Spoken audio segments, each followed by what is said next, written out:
Welcome back to Merle's Kitchen. Today we're going to be making gumbo, and you start gumbo with a roux. I do roux a little bit differently. I don't like constantly stirring for about an hour, so I cook it in the oven. It takes longer, but you have a lot less chance of burning. So we'll preheat our oven to 350. You really don't have to preheat. You can just toss it in there. 1 1/4 cup flour, just all-purpose flour. I like using vegetable oil and use 1 cup of vegetable oil. You can use like avocado oil, but I wouldn't use olive oil because olive oil has such a strong taste, but it needs to be a high temp oil. Some people use bacon fat. Avoid using butter, it'll burn. So the way this method works, get everything mixed in real good. Oop, lost some flour. You get everything mixed in real good, and then you put it in the oven, set a timer for 30 minutes because that's about how long you're going to let it go before you stir it for the first time. And you're going to do that for about the first hour and a half. About every 30 minutes, stir it. Be careful, it's extremely hot. But after that 30 minutes, or after that hour and a half, then you want to kind of do it every 15 minutes or so.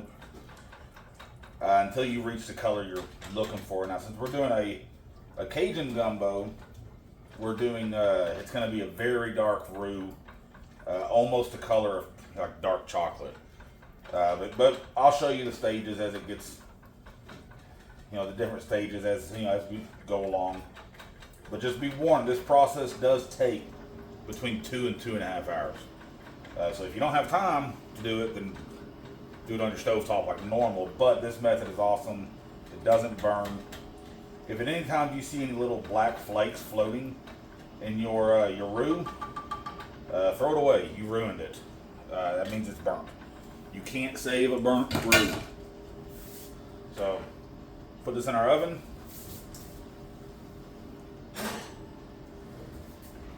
Alexa, set a time for 30 minutes. Good evening, Merle. 30 minutes. Starting now. Okay, and we will be back 30 minutes.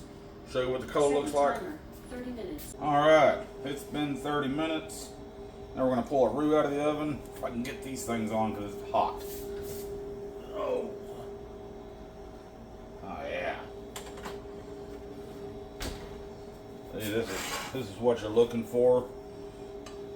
Like I said though, this stuff is extremely hot. Be careful. Don't burn yourself. You just want to stir it up a little bit.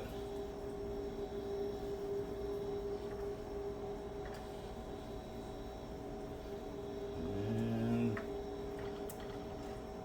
there we go. Now we'll put it back in our oven and set another timer for 30 minutes. This is the perfect time to prep all your sides, get everything cut and everything, which everything will be in the down in the description as far as what I use. So there we go. It's coming along nicely. Back in the oven. Wait another 30 minutes, and we'll be right back. Okay, we're back again. Time to stir that roux. You'll probably really notice a change in color this time. Oh yeah. This is about the color of peanut butter right now. Well, like I said, we want it a lot darker than this. So we'll give it a stir, and then back in the oven for another 30 minutes. Alright, we'll be back. Alright, we're back. Time to stir it again. As you can see, it's getting quite a bit darker. But it's not dark enough yet. Now is whenever you really want to start checking it every 15 minutes. Because it's getting to the point where it can, I mean, this method makes it harder for it to burn, but it still can burn. And it's the last final stages that it'll burn, and that's when you really don't want it to because you've been waiting all this time. So give it another 15 minutes. Come back and check on it, and what we're going to do is we're going to check on it every 15 minutes until we get it to the darkness we like. As you can see, I've already got some ingredients on. Like this is my chicken broth. I'll be adding my rice to here in a minute. More chicken stock for the base of the stew. You know, gumbo is a stew. But it's certainly coming along. I probably won't keep doing the videos while it's cooking, you know, every 15 minutes. But I'll definitely show y'all when it's done how dark I get it. And we'll be back. Okay, the roux's almost where we want it. We're going to go and get our protein started. This is 1 pound of andouille sausage. I've already got this on the medium-high heat. We're just going to kind of toss it in here. Listen to that sausage sizzle. Always a good sound. And you're not looking to, you know, I mean, they're already cooked. You just want them a little browned on the outside. That's going to give it a really good texture when we add it to our gumbo. Now what we're going to do though is we're just going to get it browned just a little bit, and then we're going to remove it with a slotted spoon because we're going to try to reserve as much of that oil in there as possible. That's going to help us with the rest of it. This is about 2.5 or so pounds of chopped up chicken thighs. You don't have to brown this. This is going to cook in the stock when you get everything together. But yeah, like I said, you know, it doesn't take very long. I mean, you're not looking to burn them, obviously. You just want to brown them a little bit. You want some of that oil to come out of them. So that's going to help you cook your, you know, see, it's going to mix with your roux a little bit, and it's also going to allow you to cook your Trinity a little bit. Now let's talk about the Trinity. The Trinity, I already cut these up. This is 1 white onion, a little bit more than a medium. This is about 6 stalks of celery and 2 bell peppers. This is how I like to do my Trinity. Yeah, I kind of do like fine, you know, 1/4 inch or so dices on them. It's gonna cook wonderful. You want to add that to your roux after you put it to the pot. Now, whenever your roux is done and it's as dark as you like it, immediately remove it from the pot. Even if you only need like a couple minutes. Remove it from the pot, or you know, the baking dish, because it will continue to cook in there.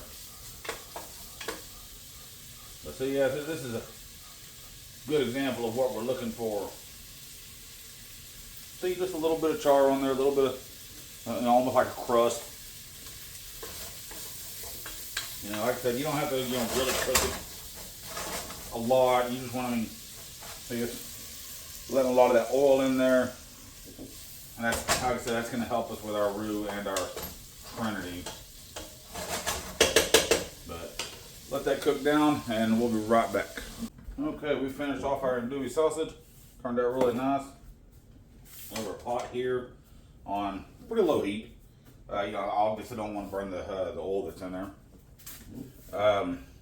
Our roux is close enough to being done. Not as dark as I wanted it to be, but people are hungry in my house. Alexa, stop, cancel timer. There are no timers set. Oh, I didn't have a timer set. Okay.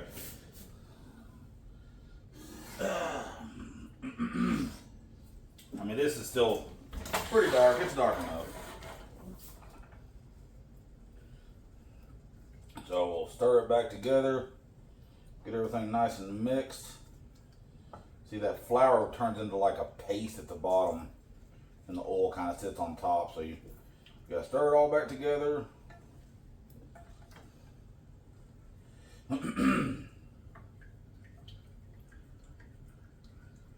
Doesn't take very much.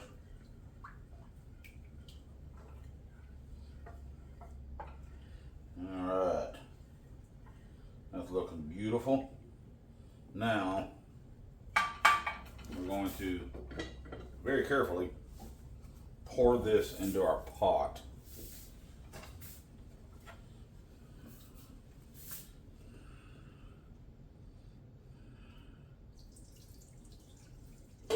Remember, this stuff it's like lava. If it gets on you, it is going to burn you. won't be able to get it all fast enough to keep it from burning you.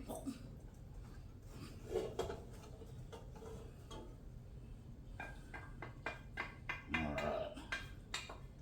Trying to get as much of that out of there as I can. Okay.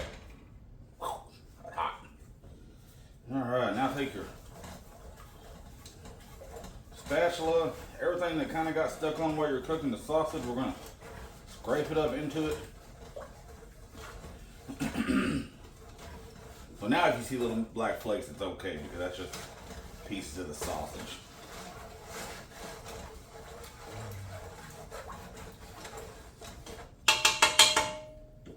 We're going to take our Trinity, toss it in.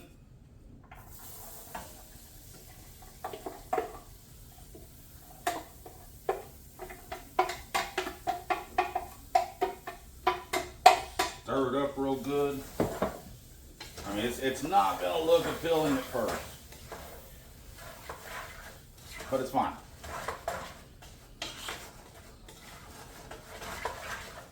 Yeah,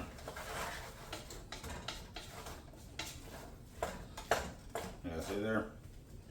Doesn't exactly look appealing, but this is going to be extremely tasty when you're done. So we're going to let this cook down just a little bit.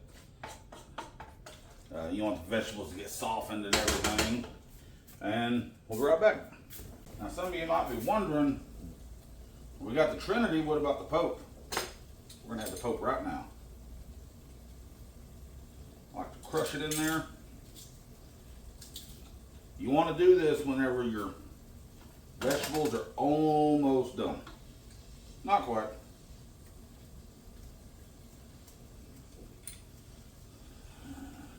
This is 4 cloves of garlic.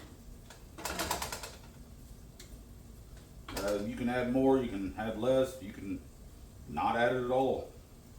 Some people like it, some people don't. I happen to love garlic.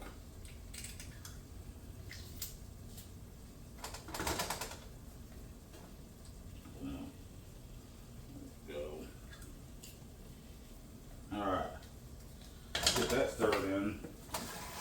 And if you notice, I got my chicken stock here on the stove, heating it up. If you heat it up, it'll stir into your roux a lot easier. And this is ready for that as soon as that garlic really hits you in the face. And that's exactly what it's doing right now. You know, as soon as it becomes fragrant, it's fine.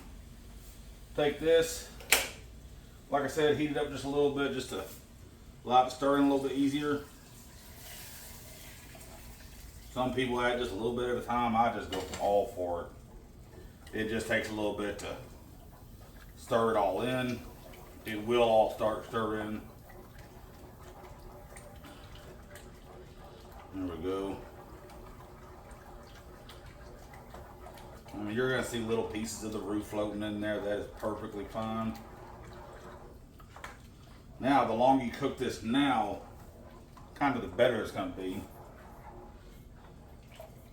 You got that in there. Now we got to do our taste test. We're going to add in some Raging Cajun seasoning. They don't call it Cajun seasoning. They call it all-purpose seasoning because it's not hot. I'm going to put in about that much. Probably not enough. But I only add a little bit at a time because, you know, like your chicken stock has a lot of salt in it. And by the way, the chicken stock, it was 48 ounces, one of the bigger, like I guess they call it a family pack. But before you add your chicken and your sausage, try it. See if it needs more. Need a lot more.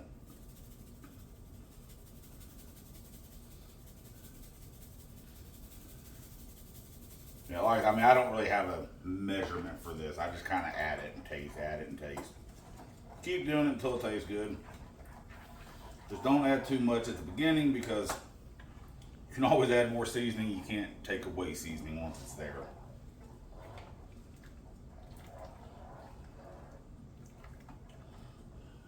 try it again. That's good. That's good. Good place to start. Now, we're going to introduce our sausage. Get that stirred up. Now, as soon as I put this other ingredient in there, you can't taste it anymore until it's done. Alright. So make sure your seasoning's good. Mine's good. Your chicken. Add all of it in there.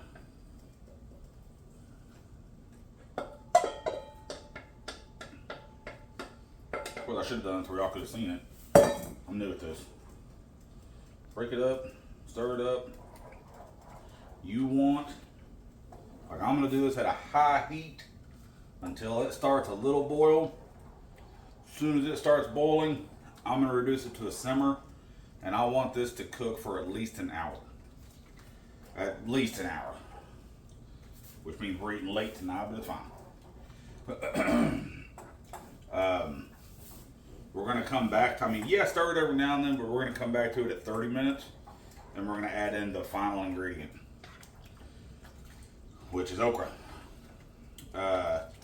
I would be making a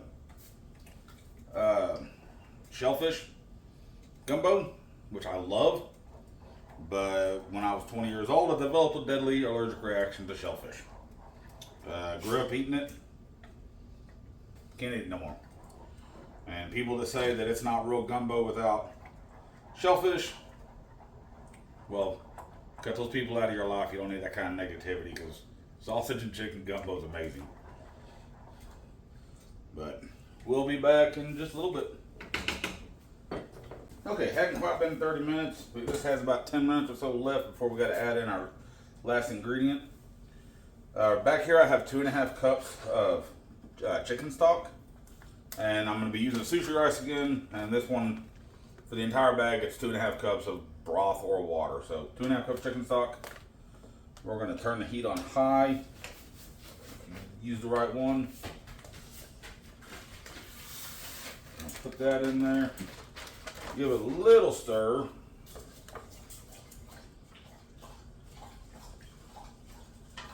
This is going to be brought to a boil, and then we're going to reduce the heat to a simmer and put a lid on. Forget about it for at least 20 minutes. We will be back. Okay, it's perfect timing. Our rice is boiling. That's it. Stir it up good. Put it on a simmer. Put your lid on it. Don't touch it. Alexa, set a timer for 20 minutes. 20 minutes, starting now. Okay, now, perfect time for this too. Give it a stir. You can probably taste it again if you want to, but at this point it's been cooking long enough that chicken's cooked through. But we're not done. Last ingredient, okra. When you cut the okra, I cut them in kind of thin slices. Resist the urge to wash them after you cut them. Wash them before you cut them. The slime that is in them is actually going to what's going to thicken your gumbo. And I'm going to cook it the rest of the way uncovered. No, I'm sorry. Spoke out of place.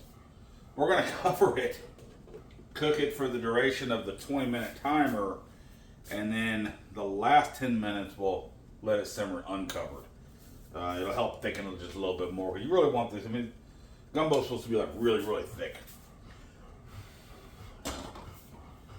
That happens with the rice. It starts trying to boil up, but it'll calm down as it cools off a little bit, because we need to get it to a boil. Now we just want it to simmer, so it's got to come back down to a simmer. We'll be back, maybe 20 minutes-ish. Okay, it's been about 20 minutes.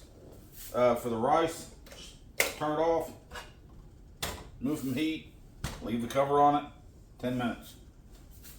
Our gumbo, we'll go ahead and take the lid off, not put it on a hot burner. Give it a good stir. Now we're going to finish it off the last 10 minutes uncovered. So we'll see you in 10 minutes, and this will be ready show you how I put it in, how I do it in the bowl. And all right, okay, everything is done. I've turned everything off. We're gonna fluff our rice up a little bit. It looks beautiful. Oh yeah. And I'm gonna show you how I serve it. You can serve it how you want. A little bit of rice. A little bit more, there we go. I mound it up on the side like that. And then I'll take my ladle and ladle the gumbo directly into it. Give it a little stir. Try to get a lot of that meat in there. There.